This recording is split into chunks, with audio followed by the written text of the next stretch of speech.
Bonjour les 6e 1. Alors aujourd'hui, je vous avais demandé en activité de poser la division décimale de 11 par 3. Comme c'est une division décimale, alors on fait bien attention de laisser entre le dividende et la potence ici un espace pour se laisser la place pour éventuellement partager des dixièmes, des centièmes, des millièmes. On ne sait pas jusqu'où ça va aller. Donc, comme toutes les divisions, on va commencer par se poser la question, en partant de la gauche ici, est-ce que, donc on écrit les unités de numération d'abord, les unités dans 11, et le 1 des dizaines dans 11. Est-ce qu'on peut partager une dizaine en 3? La réponse est non.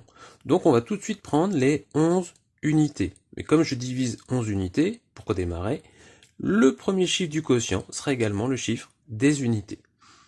Du coup, on va se poser la question, dans 11, combien de fois 3? Bon, voilà, avec l'aide des tables, on sait que il y va 3 fois. 4, ça va faire 12, ce serait trop grand. 3 fois 3, ça fait 9. À ôter de 11, il va nous rester 2. Il nous reste donc 2 unités. On va donc ensuite transformer ces unités en dixièmes. Donc ici, je place le 0 des dixièmes dans le dividende. Et donc mes 2 unités vont devenir 20 dixièmes. Comme je vais partager des dixièmes, je fais bien attention ici, dans le quotient, je vais aussi avoir des dixièmes, donc je place bien la virgule. Dans 20 dixièmes, combien de fois 3? Ben, si je prends les tables, il y va 6 fois. 6 fois 3, ça fait 18. Et on enlève ces 18 dixièmes aux 20 dixièmes, et il nous reste donc 2 dixièmes. Et on va continuer. Les 2 dixièmes, ben, je vais les transformer en centièmes. Et 2 dixièmes, ça fait 20 centièmes. Donc si je partage ici des centièmes dans le dividende, il va y avoir des centièmes également dans le quotient. Je suis bien au rang des centièmes, donc tout va bien. Dans 20 centièmes, combien de fois 3? Ben, il y va également 6 fois. 6 fois 3, ça fait 18. Et 18 centièmes ôté de 20, il me reste 2 centièmes. Ben, je peux encore continuer. Et je vais transformer mes 2 centièmes ici en millièmes.